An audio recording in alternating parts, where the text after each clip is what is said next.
Hello friends, आज मैं आपको एक कहानी शेयर करने जा रही हूँ आध्यात्म की, तो मनुष्य के अपने कर्मों की, जो कि आपको बहुत अच्छी लगेगी।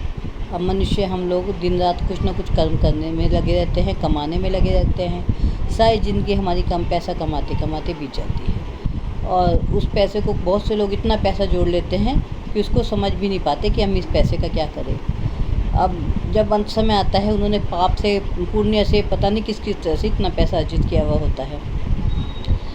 पैसा तो अर्जित कर लेते हैं, लेकिन बहुत सी बार ऐसा होता है उसको किसी पुण्य कर्म में नहीं लगाते और वो सारा पैसा जो है अंत समय यहीं छोड़ के जाना पड़ता है। ये तो सभी मनुष्य को यहीं छोड़ के जाना पड़ता है, तो क्यों ना अपने पैसों का सदुपयोग किया जाए। तो इसी के ऊपर मैं आपको एक कहानी सुनाने जा रही हूँ। मैंने भी ये कहानी कहीं पढ़ी थी, हो सकता है आपने भी पढ़ी हो, जो कि कहानी मेरे दिल को बहुत छू गई है। आपको कैसी लगी ये कहानी, अपना मुझे कमेंट में बताइए। ये कहानी आपके दिल को भी छू जाएगी। तो मैं बताती हूँ। एक बार एक सेठ था, उसने खूब पैसा अर्जित किया, खूब पैसा कमाया, सारी ज़िंदगी उसको पैसा कमाते कमाते हो गई। आखिर में जब वो बूढ़ा होने लगा, उसको चिंता हुई, ये मतलब उसके कोई वारिस नहीं था, तो उसने सोचा इतना सारे पैसे का मैं क्या करूँ, मुझे तो सारे ही छोड़ के जाना पड़ेगा।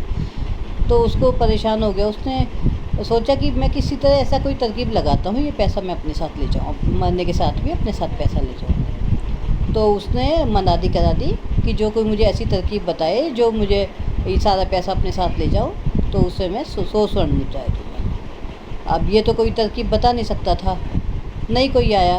फिर उसने 200 स्वर्ण मुद्राएं करी, ऐसे ऐसे कर उसने 500 करी, लेकिन कोई नई तरकीब बताने आया। फिर जब उसको उसने पैसा भी खूब बढ़ा दिया, मगर कोई नहीं आया। तो आखिर में उसने कह दिया मैं अपना आधा धन उसको दे दूँगा जो कोई मुझे ये बताए। फिर भी इंतज़ार करता रहा और बहुत इंतज़ार के बाद लास्ट में एक व्यक्ति आया। कहने लगा कि सेठ जी मैं आपको बता सकता हूँ। तो उसको बड़ा आश्चर्य हुआ। सेठ को कहने लगा आप बता दोगे? कह रहा हाँ मैं बताऊँगा।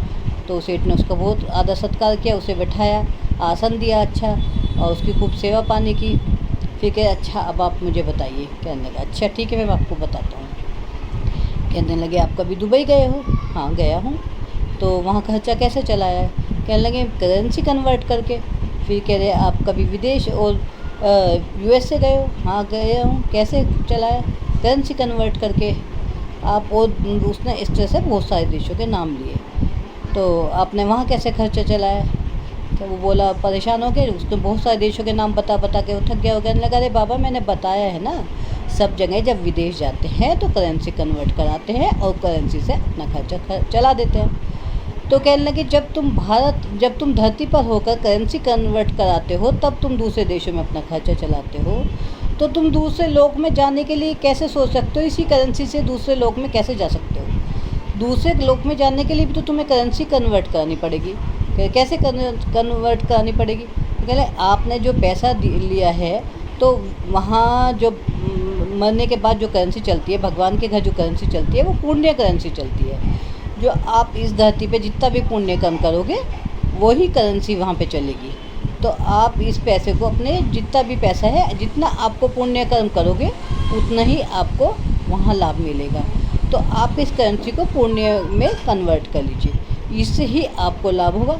आपके सब पुण्य बढ़ जाएंगे और आप वहाँ सुख से रहोगे, आपको स्वर्ग मिल जाएगा। तो यही ऐसे ही करेंसी कन्वर्ट करा के ही आपको लाभ होगा। तो अब मैं आपको बता रहा हूँ, आप ऐसे ही अपना धन अपने साथ ले जा सकते हो। आप इस सब अपना पैसे को पुण्य कर्म में लगवाओ, लोगों की दुखियों की मदद करो, लड़कियों की जो कोई लड़कियाँ गरीब लोग हैं शादी नहीं कर पा रहे हैं, उनकी शादी करो, पीने के लिए पानी की व्यवस्था करो, भोजनालय बनवाओ, और इस तरह से सभी पुण्य कर्म करो। तभी तुम्हारी ये जो पैसा है सब तुम्हारा पुण्य के रूप में तुम्हारे साथ चला जाएगा। तो सेठ को उसकी बात अच्छी लगी, उसने उसको बहुत सा इनाम दे के विदा कर दिया। वो कहने लगा मुझे इतने पैसे की ज़रूरत नहीं है, लेकिन उसने उसको जितना उसको चाहिए था उसको श्रद्धापूर्वक दे के उसको विदा किया। और आगे से उसने सबक ले लिया कि मैं पैसा जोड़ने के बदले अपना पैसा पुण्य कर्म में व्यतीत करूँगा, क्योंकि मेरे को पैसे का कुछ ज़रूरत ही नहीं है। इतना पैसा कहाँ तक वो खर्च करता। तो ये मेरी कहानी मुझे बहुत अच्छी लगी है। आप भी इस कहानी को सुने और सीख ले और मुझे बताएं कि आपको ये कहानी कैसी लगी। अच्छा, नमस्कार।